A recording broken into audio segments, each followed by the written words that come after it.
고해성사 봤냐고, 이번에 판공성사 봤어? 라고 물어보고, 그리고 그러죠. 이번에 우리 아이 대부 좀 써줄 수 있어.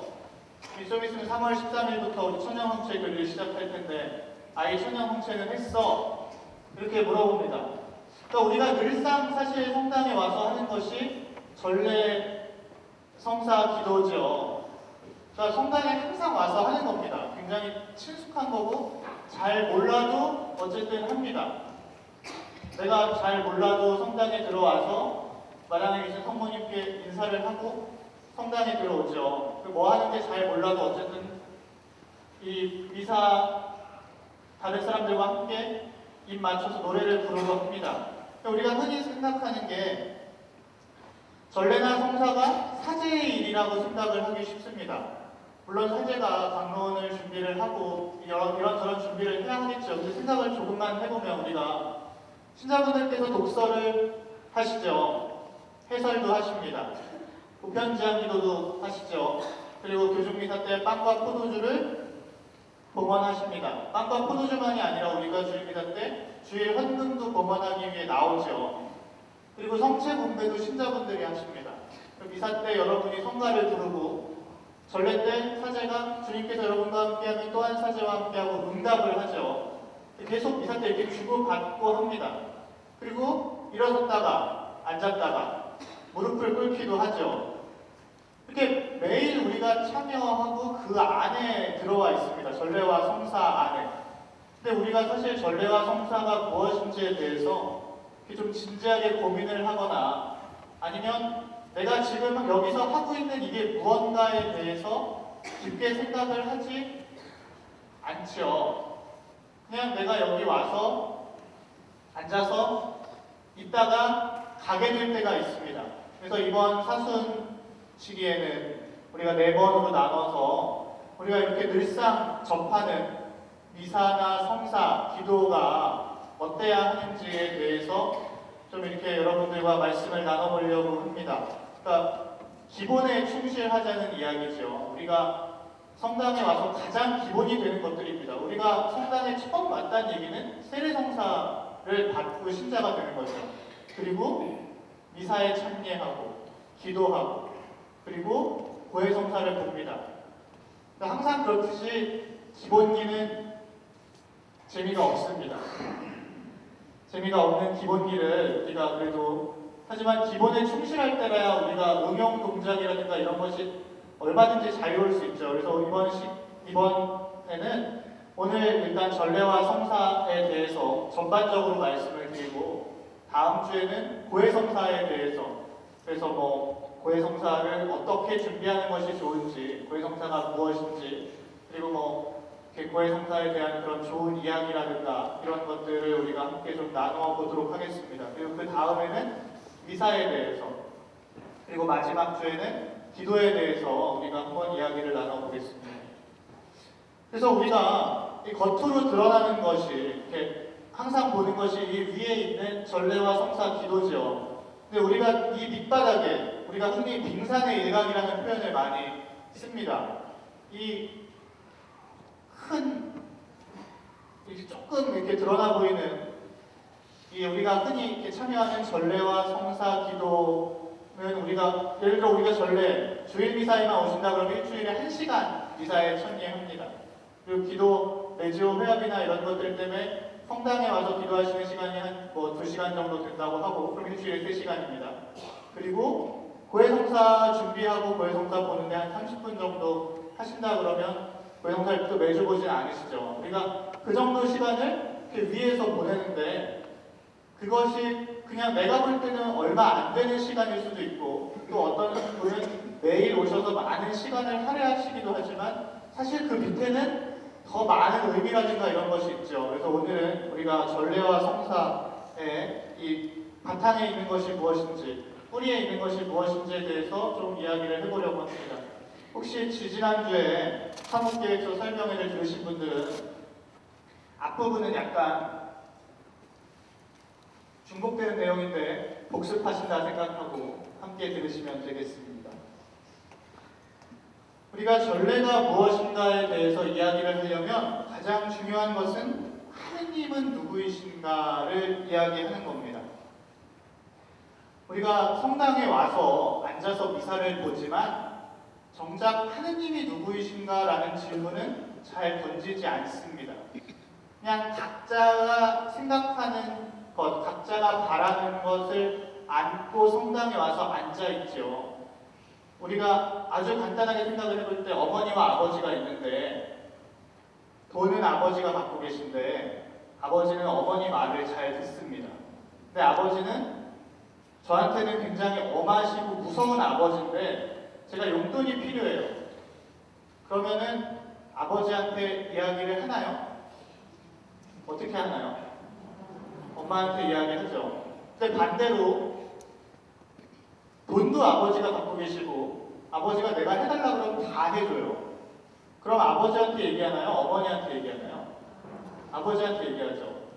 우리가 그 아버지가 어떤 분인지 어머니가 어떤 분인지를 알아야 그리고 내가 바라는 것이 생깁니다. 그리고 내가 어떤 것이 필요한데 우리 아버지는 그것에 대해서는 절대 타협이 없어요. 절대 주시지 않아요. 그럼 아버지한테 그 얘기 해봤자 소용이 없죠. 마음만 상합니다. 우리가 성당에 와서 각자 바라는 것이 있고 기도하는 것이 있는데 그럼 내가 이걸 지금 이 이야기를 할 만한 분에게 드리고 있는 것인지, 그러니까 내가 이 기도를 드리는 하느님이 내가 이 기도를 드려도 되는 분인지에 대해서는 우리가 많이 생각을 하지 않습니다. 그냥 와서 열심히 기도하고 그리고 이게 이루어지면 하느님이 이루어주셨나 보다 하고 잊어버리고 안 이루어주시면 왜 내 기도만 안 들어주시나 하기가 더 쉽죠. 그래서 우리가 전례에 대해서 이야기하기 전에 일단 하느님이 누구이신가에 대해서 먼저 생각을 해봐야 됩니다. 하느님이 누구이신가를 이야기하기 위해서는 우리가 항상 성경으로 돌아가게 되는데 여기가 우리가 성경에서 가장 중요한 것 중 하나는 성경은 절대로 하느님에 대한 객관적인 묘사나 설명을 하지 않습니다. 하느님이 어떻게 생겼는지, 어떤 분인지, 어떤 소원을 들어주시는지 이런 걸 이야기하지 않죠. 하느님이 램프의 요정처럼 이런 걸 하면 하느님이 기도를 들어주신다라고 성경은 절대 이야기하지 않습니다. 성경은 하느님을 만난 사람들의 이야기입니다. 이 사람들의 이야기라는 것이 무슨 이야기인가? 우리가 이것을 좀 살펴보려면 탈출기 15장은 이게 가장 그런 성격을 잘 드러내주는 성경 본문 중에 하나인데 우리가 탈출기 15장을 처음 부분만 한번 같이 읽어보겠습니다. 그때 모세와 이스라엘 자손들이 주님께 이름을 불렀다. 그들은 이렇게 노래하였다. 나는 주님께 노래하리라. 그지없이 높으신 분 말과 기명을 바다에 쳐넣으셨네. 주님은 나의 힘, 나의 구세, 나에게 구원이 되어주셨다. 이분은 나의 하느님, 나 그분을 찬미하리라. 내 아버지의 하느님, 나 그분을 높이 드리리라. 주님은 전쟁의 용사, 그 이름 주님이시다. 파라오의 병거와 군대를 바다에 내놓으시니 그 빼어난 군관들이 갈대 바다에 빠졌네. 깊은 물이 그들을 덮치니 돌처럼 깊이 가라앉았네. 주님 권능으로 영광을 드러내신 당신의 오른손이 주님 당신의 오른손이 원수를 짚으셨습니다. 당신의 굵은 어미로 적들을 이어주시고 당신의 진노를 보내시어 그들을 광풍이 향한 사자가 하셨습니다. 당신도 예수별로 미리고 있고 그들은 흙처럼 돋으셨으며 이 분들은 바다 한가운데에서 옮겨졌습니다. 네, 이 노래는 이 성경 구절을 이렇게 나오죠. 이스라엘 자손들이 주님께 이 노래를 불렀다. 이렇게 노래하였다면서 이렇게 쭉 나옵니다. 뒷부분이 더 있는데 이 노래를 부른 것은 이스라엘 백성들이 이집트에서 탈출을 해서 이제 하느님께서 가라고 하신 대로 떠나고 있는데 앞에는 홍해 바다가 가로막고 있고 뒤에는 이집트 군대가 쫓아오고 있을 때의 이야기를 하는 겁니다. 지금 뒤에서는 이집트 군대가 나를 죽이려고 쫓아오고 있고 앞에는 바다가 있죠. 죽음의 순간입니다. 근데 그때 바다가 갈라지면서 이스라엘 백성들이 홍해 바다를 건너서 무사히 지나가죠. 그리고 뒤따라온 이집트 군사들은 바다에 빠져서 죽습니다. 여기서 이야기하는 것은 하느님에게 어떤 제물을 바쳐서 어떤 기도를 해서 하느님이 바다를 갈라주시고 이렇게 그들이 지나가자 덮어버렸다, 이런 마술적인 이야기를 하는 게 아닙니다. 중요한 것은 우리가 뭐 진도 앞바다도 갈라지니까 진도 맞죠? 앞바다가 갈라지는 것처럼 어쨌든 바다가 갈라졌고 왜 하필 그때냐, 그것을 이야기하자는 것이 아니라 이스라엘 백성들이 지나갔고 그래서 그들은 이 죽음의 순간에서 살아남았는데 이들은 이때 이 사건에서 하느님을 만났다는 게 중요한 겁니다. 그래서 성경은 하느님을 만난 사람들의 이야기죠.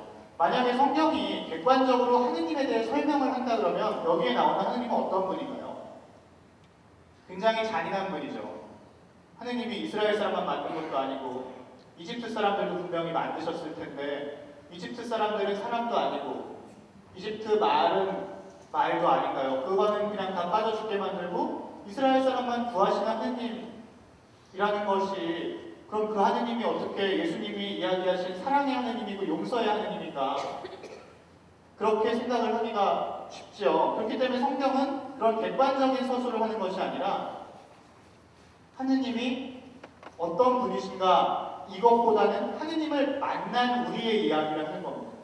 이스라엘 사람들이 만난 하느님은 어떤 분이냐면 그런 분이었습니다. 처음 만난 하느님이었고 굉장히 그게 강렬하게 와닿았던 거죠. 이 사람들에게는 굉장히 강했습니다. 그 하느님이 누구셔? 물어보면 그런 거 있잖아요. 왜 너희 아버지 어떤 분이셔? 그러면 우리 아빠는, 그럼 아버지에 대한 굉장히 이렇게 어떤 강렬했던 기억이라든가 인상적인 것에 대해서 보통 이야기를 합니다. 우리 아버지는 이런 분이죠. 엄한 분이죠. 내가 어렸을 때 이런 일이 있었는데 아버지가 나한테 이렇게 하셨었어 라고 이야기를 하는 것처럼 이스라엘 백성에게 하느님이 어떤 분이셔? 라고 물어보면 이스라엘은 하느님은 우리를 이집트 군대의 소나기에서 건져내시고 홍해 바다를 건너가게 하신 분이야. 우리의 원수인 이집트 군사들을 말과 기병을 다 바다에 쳐넣으신 분이고 그래서 나의 힘, 나의 굳셈, 나를 구해주시는 분이야. 근데 그분을 내가 어떻게 알았는가? 나 혼자 아는 게 아니라 내 아버지의 하느님, 내 아버지로부터 들은 거죠. 우리 아버지가 말씀하시는데 우리 하느님은 이런 분이시래. 그러니까 우리가 전례라는 걸 한다는 것은 하느님이 어떤 분이신가에 대한 이야기로 들어가는 겁니다. 그래서 이제 이것을 하고 나면 전례가 나오는데 아까 좀 전에 말씀드린 게 성경이 하느님을 만난 사람들의 이야기라고 했습니다. 교회는, 우리가 속해 있는 교회는 하느님을 만난 사람들의 공동체입니다. 그러니까 우리가 하느님을 만난 사람들인 거죠.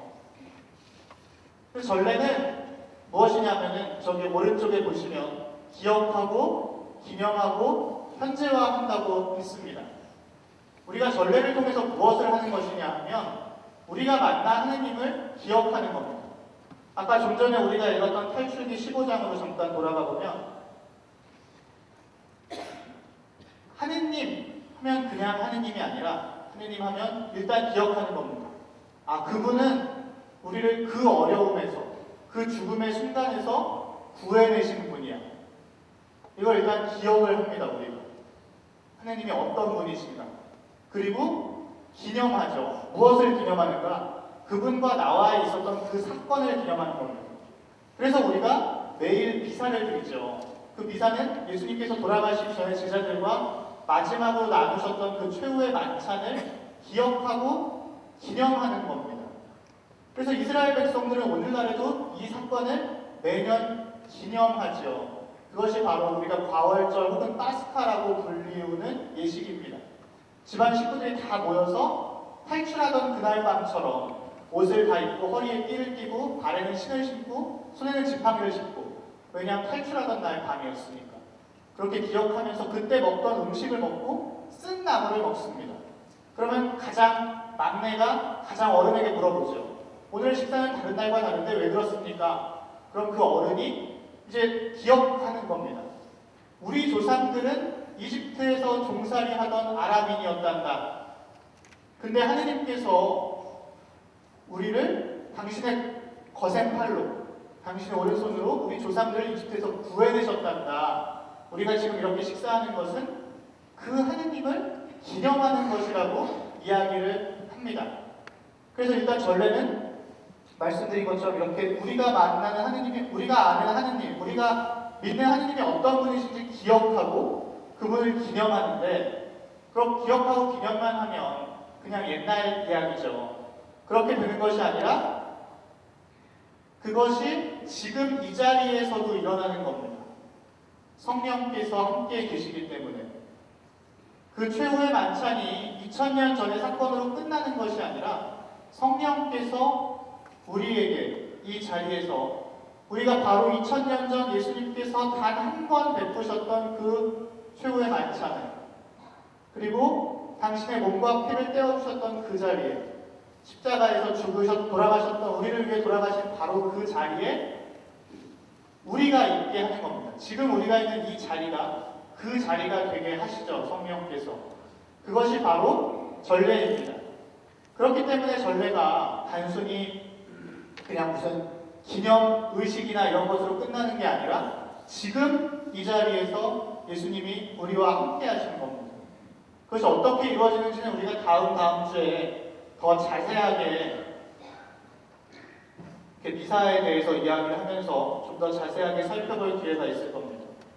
근데 전례는 하느님을 만나는 자리인데 그냥 만나는 하느님이 아니라, 우리가 전례 미사 안에서, 특별히 미사 안에서 독서를 듣고 복음을 듣고 강론을 듣고 이렇게 하죠. 이렇게 하면서 우리가 성경 안에 하느님, 이스라엘 백성들이 만났던 그 하느님, 이집트에서 이스라엘을 구해내신 그 하느님을 이스라엘은 계속 만났죠. 그래서 그 하느님이 이스라엘을 이집트에서 구해내신 하느님일 뿐만 아니라 어떻게 되나요? 그 사무엘을 부르신 하느님, 그리고 사울을 임금으로 세우신 하느님, 다윗을 부르신 하느님, 솔로몬을 부르신 하느님, 그리고 예언자들을 보내신 하느님, 그리고 예언자들의 말을 듣지 않은 이스라엘이 벌도 받게 하시지만 다시 구해내시는 하느님.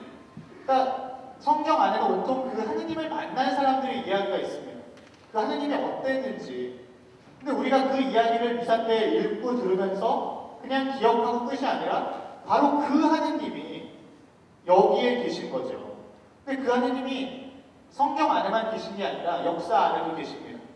성경이 구약성서 같은 경우는 3,000년 전에 막 3,000년 전, 막 3,300년 전 뭐 이때 이렇게 막부터 이렇게 기록되기 시작했고, 신약성서 같은 경우도 예수님 돌아가시고 한 30년 지나서부터 기록되기 시작했는데, 그럼 성경이 기록될 때까지만 하느님이 계시고 그 이후에는 안 계시는가?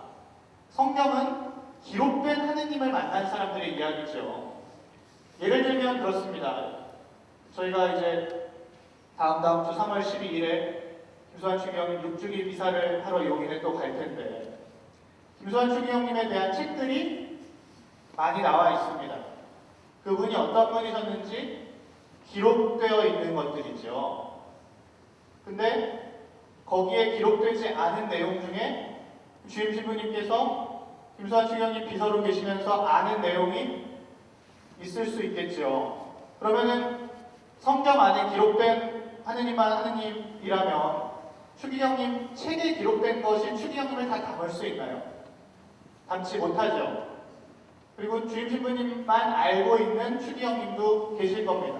마찬가지로 우리가 성경 안에 하느님을, 성경 안에는 분명히 하느님이 계시지만 우리가 하느님을 성경 안에 가둬 놓으면 안 됩니다.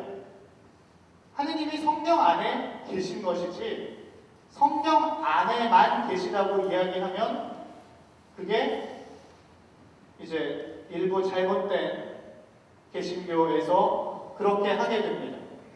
하느님은 분명히 역사 안에 계시죠. 우리가 사는 우리 삶 안에 계십니다. 이 전례 안에서는 이 성경 안에 하느님과 내가 만난, 우리가 만난 하느님, 우리가 교회가 만난 하느님, 그리고 내 조상님들, 우리 순교자들이 만난 하느님이 한 자리에 있는, 그러니까 우리가 그 하느님을 전례 안에서 만나는 겁니다. 그래서 이제 우리가 성사가 무엇인가에 대해서 또 간단히 이야기를 해봐야 되는데, 성사는 정의는 간단하죠. 보이지 않는 하느님의 사랑을 상징을 통해서 보이게 드러내주는 것이 성사입니다. 예를 들면 세례성사의 경우에는 물이라는 상징을 통해서 우리의 모든 죄를 씻어주고 하느님의 자녀로 새롭게 태어나게 해주는 그 보이지 않는 하느님의 사랑을 드러내주죠. 견진성사는 주교님의 안수와 이마에 기름을 바르는 예식을 통해서, 고해성사는 사제의 사제경을 통해서, 형체성사는 빵과 포도주라는 상징을 통해서 예수님의 몸과 피를 내어주시는 사랑을 드러냅니다. 성품성사는 안수와 사제의 손에 기름을 바르는 예식을 통해서, 그리고 혼인성사는 두 남녀가 하는 고백을 통해서, 나는 당신에게 나를 평생 동안 내어주겠습니다라는 고백을 통해서, 병자성사는 그 병자의 이마와 손에 바르는 그 기름 바르는 예식이라든가 이런 상징을 통해서 하느님의 사랑을 드러내줍니다. 그럼 하느님의 사랑이 사람을 드러내는 이유가 무엇일까요? 왜 드러낼까요? 왜 드러내죠? 하느님은 분명히 우리를 사랑하시는데 우리는 몸을 가지고 살아갑니다. 그렇죠? 우리는 눈과 귀와 코와 입을 갖고 있고 만지고 느끼면서 살아갑니다. 그렇기 때문에 그냥 하느님의 사랑에 대해서 그대로 느끼는 것이 아니라 그 사랑이 우리 인간에게 드러나기 위해 있는 것이 성사입니다.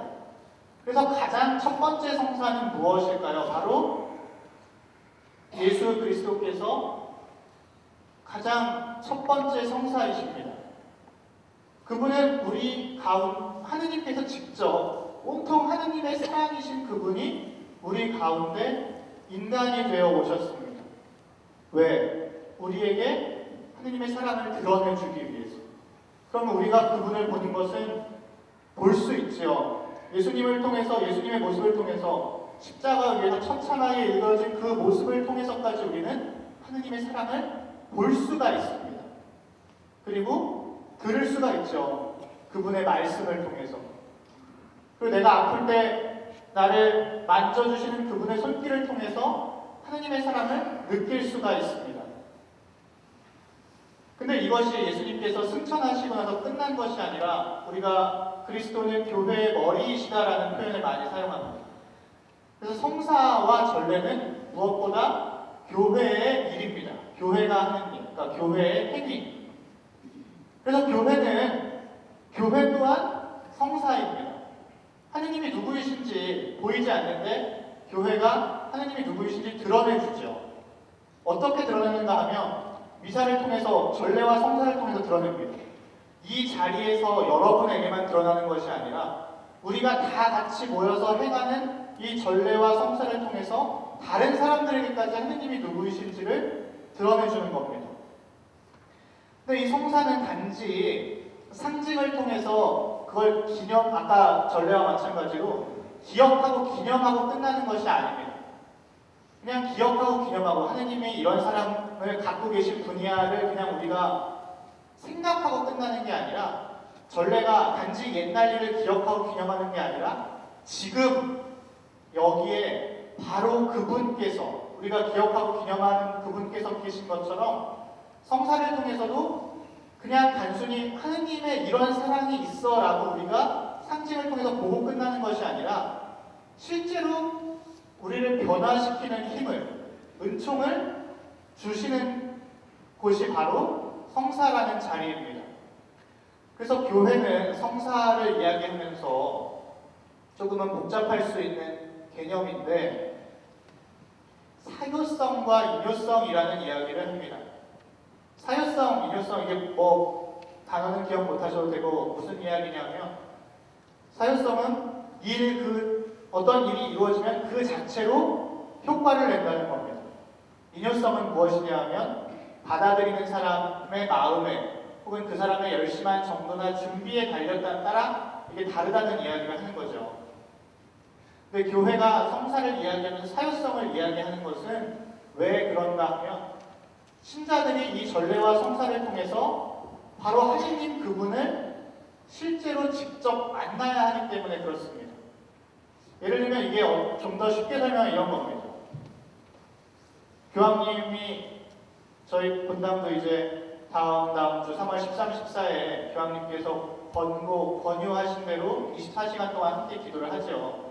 작년 3월에 교황님께서 주님과 함께하는 24시간 하면서 이제 신문과 언론에서 많이 보도되었던 부분이 이분이 직접 고해성사를 주시는데 고해성사를 주기 전에 무엇을 하셨나요? 먼저 당신이 사제에게 고해성사를 보셨죠. 당신도 한 사람의 인간이고 하느님의 용서를 필요로 하는 자비를 필요로 하는 죄인이기 때문에 마찬가지로 교황님도 죄를 짓는데 사제들이라고 죄를 안 지을까요? 당연히 잘못을 하죠. 근데 사제가 죄 중에 미사를 드리면 그 미사는 유효한가요? 사제가 죄 짓고 이렇게 손 모으고 거양성체하고 이래도 그 빵이 성체가 되나요? 그쵸? 그게 사유성입니다. 그 자체로. 그러니까 그것은 사제를 위해서 있는 게 아니죠. 제가 죄 지은 건 제가 나중에 하느님 앞에 가서 심판받고 벌받을 일인데 제 죄 때문에 신자들이 그 전례와 성사에서 하느님을 못 만나는 일이 있어서는 안 되죠. 그렇기 때문에 교회는 성사에 있어서 사유성을 이야기합니다. 그 자체로 하느님께서 은총을 베푸시는 자리가 성사인 거죠. 고해성사를 주는데 사제가 죄 중에 있다고 해서 사제가 외우는 사제경이 효과가 없는가? 어차피 그 사제경은 사제의 입을 통해서 우리가 귀를 갖고 있는 사람이기 때문에 이렇게 발음되는 것이지 어찌나 하느님께서 죄를 용서해 주시는 거죠. 그게 사유성입니다. 그럼 일요성은 무언가? 하느님께서 그 자체로 우리를 변화시키는 은총을 주시지만 우리가 준비가 되어 있지 않으면 열매를 맺을 수가 없겠죠. 내가 미사에 오기에 앞서서 전에 집에서 독서와 복음도 미리 읽어보고 사순식이구나. 그러니까 내가 사순식에는 십자가의 기도 좀 하고 일찍 성당에 와서 성물도도 하고 묵상도 하고 이런 상황에서 내가 미사에 참여했을 때 그 상태에서 그런 마음가짐으로 고해성사도 보고 깨끗한 마음으로 정성스럽게 예수님의 몸을 받아 모셨을 때 분명 내가 준비를 안 하고 대충 설렁설렁 와서 조금 늦게 와갖고 그냥 미사에 앉았다 일어났다만 하고 뭐 하는지도 모르고 있다가 영성체를 받아 모셔도 분명 하느님께서는 우리에게 미사를 통해 은총을 베푸시지만 내가 준비가 되어 있다면 그 은총은 더 큰 열매를 맺을 수 있을 겁니다. 그래서 우리가 성사를 이야기할 때에는 이런 것, 하느님께서 분명히 우리에게 반드시 전례와 성사를 통해서 은총을 주신다는 것. 그렇기 때문에 우리가 이 은총을 열매 맺고 키우기 위해 준비해야 한다는 것이 필요합니다. 전례와 성사에 대해서 이야기를 하는데 이게 전례랑 성사랑 같은 겁니까? 다른 겁니까? 이런 이야기를 할 수 있습니다. 전례에서도 하나님을 만난다고 그러고 성사가 보이지 않는 하나님의 사랑을 보이게 드러내주는 거라고 그러고 전례랑 성사랑은 같은 말인가요? 다른 말인가요? 할 수 있는데 우리가 한 분 하느님을 만나는 거죠. 성경 안에는 하느님을 만난 수많은 사람들의 이야기가 들어있지만 그들이 만난 하느님은 같은 하느님입니다. 한 분이신 하느님이시죠. 변하시지 않는 하느님. 그래서 우리가 아브라함의 하느님, 이삭의 하느님, 야곱의 하느님만 하는 게 아니라 아브라함의 하느님, 이삭의 하느님, 야곱의 하느님, 요셉의 하느님, 내 아버지 하느님, 내 어머니 하느님, 나의 하느님, 같은 하느님. 그렇기 때문에 우리가 성경을 항상 읽지요. 그리고 성사 안에서 그분이 주시는 은총도 같은 하느님께서 주시는 은총입니다. 그럼 전례는 무언가? 근데 우리가 이 은총을 받아들이는 사람은 다양한 사람들이죠. 있죠. 하느님을 만난 사람들도 다양한 사람들입니다. 우리가 하다못해 장님 코끼리 만진다는 이야기 하는데 코끼리가 크긴 하지만 그 보잘것없는 코끼리 하나도 만지는 사람에 따라서 코끼리는 길쭉하다고 하기도 하고 평평하다고 하기도 하고 뾰족하다고 하기도 하는데 하물며 무한하신 하느님이야. 그 수많은 사람들이 그분을 만났는데 그분과의 얼마나 다양한 이야기가 있겠어요. 우리가 한 사람을 만날 때에도 이 사람 하나를 두고 이 사람을 만난 사람들이 다 다른 이야기를 할 수 있죠. 근데 하지만 우리는 한 분 하느님을 만나고 그분으로부터 같은 은총을 받았습니다. 다양한 사람들이 만났고 다양한 문화가 있죠. 다양한 시대가 있습니다. 그래서 다양한 전례 전통이 생깁니다. 이스라엘 사람들은 그들이 만난 하느님을 그들의 문화 안에서 그들의 신앙을 표현하는 것이고 유럽 사람들은 유럽 사람들 나름의 방식으로 이집트 사람들은 이집트 사람의 방식으로 우리는 우리의 방식으로 그것을 표현하는 것이죠. 그 다양한 전례 전통이 생깁니다. 근데 그러면 우리가 만난 하느님을 그냥 표현하면 그것 자체로 전례인가? 그렇지 않습니다. 예를 들면은 그런 것이 있죠. 여러분, 주임 신부님께서 이제 올해로 선품 받은 지 26년이 되시는데 신부님께서 지난번에 1월 1일이 되면서 자정 미사에서도 말씀하셨던 것처럼 신부님은 항상 사제로 선품 받고 26년간 새해, 그러니까 새로운 한 해의 첫 시간, 0시가 될 때에는 미사를 하셨다고 말씀을 하셨습니다. 거기에는 어떤 신부님 개인의 체험이 있을 수 있고 하느님에 대한 어떤 신부님 만나 하느님에 대한 표현이 들어있겠죠. 마찬가지로 우리 각자도 다양한 그런 것들이 있습니다. 내가 뭐가 있을까요? 나는 내 생일에는 무조건 생일에 눈을 뜨자마자 나에게 하느님께서 생명을 주신 그날에는 눈을 뜨자마자 성당에 가서 하느님께 나에게 주신 생명에 대해 감사를 한다든가 이런 것이 여기 분명히 체험이 있습니다. 그리고 내가 내 생일에는 하느님께서 1년 동안 나에게 베풀어 주시는 은총이 무엇인지 은혜가 무엇인지 우리가 기억하고 한번 이렇게 적어본다든가 여기에도 분명히 하느님에 대한 기억이 있죠. 하느님이 올 1년 동안 나와 함께 어떻게 하셨는가 올 1년 하느님과 나와의 사이에 무슨 일이 있었는가를 한번 적어보고 그걸 또 기념할 수 있습니다. 그리고 그 자리에 분명 하느님께서 함께 계십니다. 근데 그럼 이것이 전례인가요? 뭔가 전례라고 하기에는 좀 아닌 것 같죠? 이런 것을 우리가 신심이라고 합니다. 신심에는 또 개인 신심과 대중 신심이 있습니다. 개인 신심은 제가 방금 말씀드린 것처럼 어떤 개인적인 체험과 기억 안에서 내 삶의 그런 방법 안에서 이거는 워낙 다양하기 때문에 무엇이 있는지를 갖다가 제가 다 이렇게 설명을 할 수도 없죠. 그냥 성당에 들어오면 그러니까 그런 분들이 있죠. 성당에 들어오시면 그냥 다른 분들은 다 성모상에서 그냥 이렇게 인사를 하고 가는데 가끔가다 어떤 분들은 꼭 오른쪽 무릎을 바닥에 닿을 때까지 꿇고 인사해야 하는 분들이 있습니다.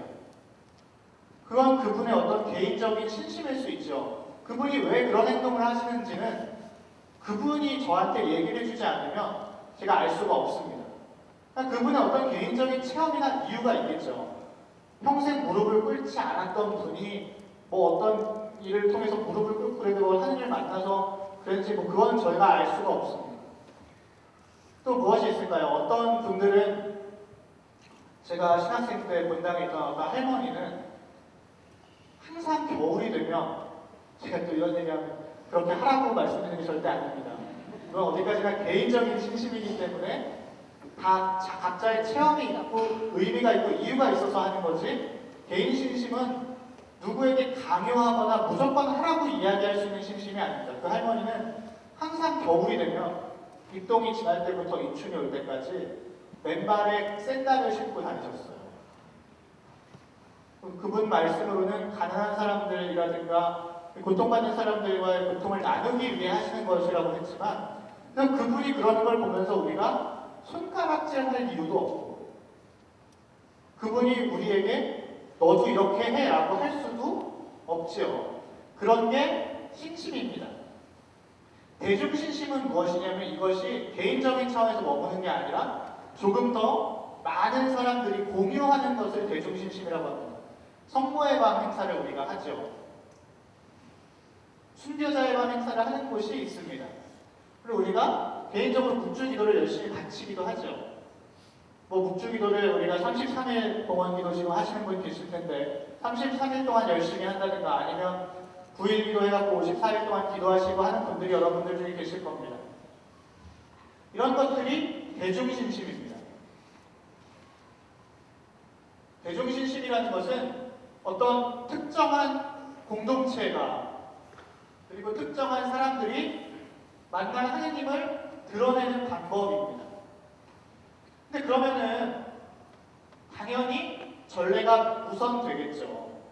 전례라는 것은 보다 보편적이고 그리고 보다 하느님에 대한 이런 직접적이고 핵심적인 체험을 드러내야 되고 그렇기 때문에 쉽게 변할 수 없고 어떤 전례를 가지고 사제라 하더라도 마음대로 이렇게 자기 멋대로 바꿀 수 당연히 없죠. 정해진 대로 정해진 미사 경문에 따라서 이렇게 합니다. 우리가 그걸 통해서 우리가 성서에서 만난 바로 그 하느님을 드러내고 만나죠.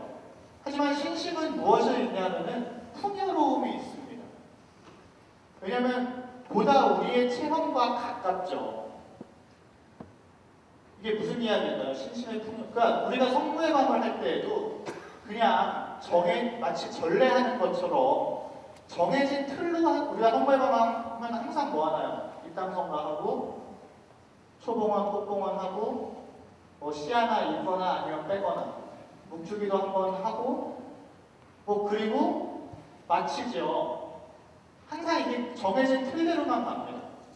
신심이라는 것은 그게 아니라 굉장히 풍요로울 수 있는 거거든요. 정말 우리가 만난 성모님이 어떤 분이신지 이제 지금 33일 봉헌기도 아까 말씀드렸지만 그거 하시는 여러분이 33일 동안 기도하면서 내가 만난 성모님은 나한테 어떤 분인지 어떤 분으로 다가오는지 내가 레지오 마리아 활동을 하면서 보는 성모님은 어떤 분인지 그래서 정말 내가 표현할 수 있는 가장 아름다운 방법으로 내가 알고 있는 가장 아름다운 천을 사용해서 그분께 망토를 만들어드리고 화관을 씌워드리고 얼마든지 화려하게 그런 풍요로움을 보여줄 수 있습니다. 하지만 전례는 그렇게 마음대로 이렇게 막 하지 않죠. 그렇기 때문에 우리가 이런 것을 할 때는 보다 평신도들의 영역이 넓습니다. 여러분이 만난 성모님이 어떤 분이신지 우리가 기도하는 그분이 어떤 분인지 우리가 알고 있는 순교자들이 어떤 분인지에 따라서 얼마든지 그걸 드러내는 방법을 연구하고 그것을 신심을 통해서 표현할 수가 있습니다. 그것이 개인적인 것이든 대중적인 것이든. 그래서 우리가 이런 구조가 이제 만들어지죠. 우리가 전례에서 하느님을 만납니다. 그 전례 안에 하느님은 반드시 계십니다. 우리가 알아보지 못한다 할지라도. 하지만 우리가 알아볼 때, 우리가 준비해서 그분을 만날 때 더욱더 내 삶 안으로 깊이 들어오시죠. 그래서 우리가 전례하는 하느님을 만나고 끝이 아니라 이제 그 우리가 만난 하느님을 내 삶에서, 내 집에서, 내 가정에서 그리고 이 본당 안에서, 교구 안에서 그것을 어떻게 드러낼 것인가를 생각하게 됩니다. 그것이 봉사를 통해 드러낼 수도 있지만 우리가 신심을 통해서 드러낼 수도 있죠. 근데 이 신심이라는 것은 말씀드린 것처럼 분명히 전례에 대한 무의성을 이야기하는 것은 무엇이냐면 이제 많은 경우에 문제가 되었던 소위 말하는 이단이라든가 이런 경우는 이런 신심을 지나치게 잘못 강조해서 생기게 됩니다. 예를 들면 미국이 맞나요? 제가 정확히 기억이 안 나요. 지역이 베이사이드라든가 아니면 나주, 지금 광주교구장님께서 가지 말라고 하신 나주 윤율리아, 이런 경우에는 그냥 개인 신심으로 끝나면 문제가 안 될 수 있습니다. 윤율리아 그분이 그 성모상을 통해서 어떤 개인적인 특별한 체험을 하셨을 수 있죠. 그것은 말 그대로 개인적인 부분입니다. 그냥 당신이 그걸 통해서 하느님을 만났고 그 하느님과 감사하고 그 하느님께 기억하고 하느님을 사랑하고 하면 되는 겁니다. 근데 그것을 말씀드린 것처럼 다른 사람에게 강요하거나 아니면 이것만이 다라고 이야기하는 경우에 문제가 되죠. 베이사이드에 계신 분들은 그런 얘기 하십니다. 성체를 손으로 받아보시면 죄가 됩니다. 입으로만 받아보셔야 된다. 근데 이걸 알고도, 지금 당신 내가 이 말 했으니까 이걸 알았는데 알고도 손으로 받아보시면 당신 지옥 간다, 이런 얘기를 스스럼 없이 하십니다. 오늘날에도 성체를 받아보시는 것은 입으로 받아보시는 게 가능하고 손으로 받아보시는 것도 가능하지요. 근데 입으로 받아보시게 되다 보면 성체 분배 시간도 길어지고 또 이제 여러 사람이 성체를 받아보셔야 되는데 비위생적일 수 있습니다. 분배하는 사람은 한 사람인데, 그런 이유에서 오늘날 한국교회라든가 이런 곳은 일반적으로 손으로 성체를 받아보니 맞나 끊임없이 다시 살펴봐야 되는 거죠. 우리가 전례하는 하느님을 만나고 삶으로 돌아가 하느님을 만나는데 우리가 만난 그 하느님이 정말 하느님인가? 혹시 나만의 우상이나 아니면 내가 어떤 유혹에 빠져서 착각하는 것은 아닌가? 이것을 우리가 항상 생각해봐야 하는 자리가 다시 전례로 돌아와야 하는 겁니다. 그렇기 때문에 우리가 교회의 주축은 항상 말씀과 성체이지요. 우리가 이 하나만 강조하게 되면 안 됩니다. 분명히 성사는 미사 전례는 말씀과 성체 모두를 이야기하죠.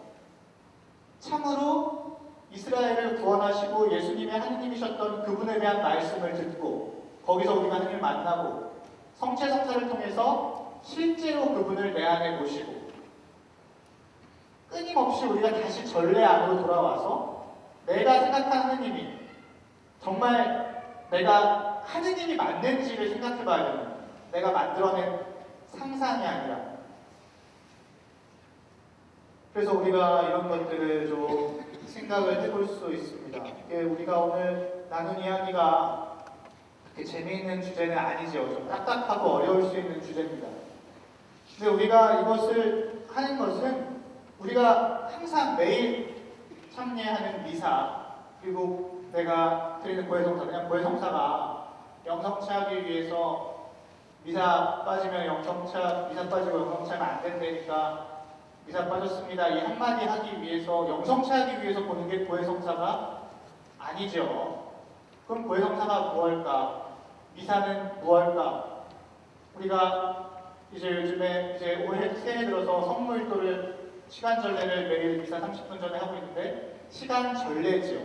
이 시간전례 성물도는 무엇일까? 우리가 이걸 왜 할까? 이제 이런 것들을 우리가 분명히 좀 다시 한번 생각해 볼 필요가 있습니다. 그래서 오늘은 좀 딱딱했지만 이 전례와 성사 안에서 하느님이 우리를 분명히 만나러 오신다는 것, 이런 이야기를 우리가 생각하고 가시면서 우리가 만나는 하느님이 그냥 내 마음대로의 하느님이 아니라 이스라엘이 만났던 그 하느님이고 지금도 나와 함께 계시는 하느님이라는 걸 꼭 생각하시면서 일주일 지내시면 좋겠습니다. 그래서 다음 주에는 우리가 그 하느님과 함께 사는 삶에 있어서 어떻게 화해하고 그분의 용서를 받을 것인가, 고해성사가 무언가.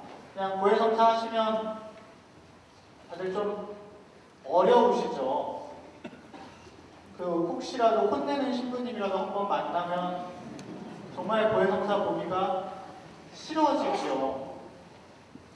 근데 반대로 사제의 입장에서도 고해성사를 보러 왔으면 죄를 이야기해야 되는데 당신이 지은 죄를 이야기하시는 게 아니라 우리 남편이 얼마나 나쁜 사람인지에 대해서 계속 이르고 있는 얘기를 들으면 내가 여기 왜 앉아? 더구나 저는 새신부죠.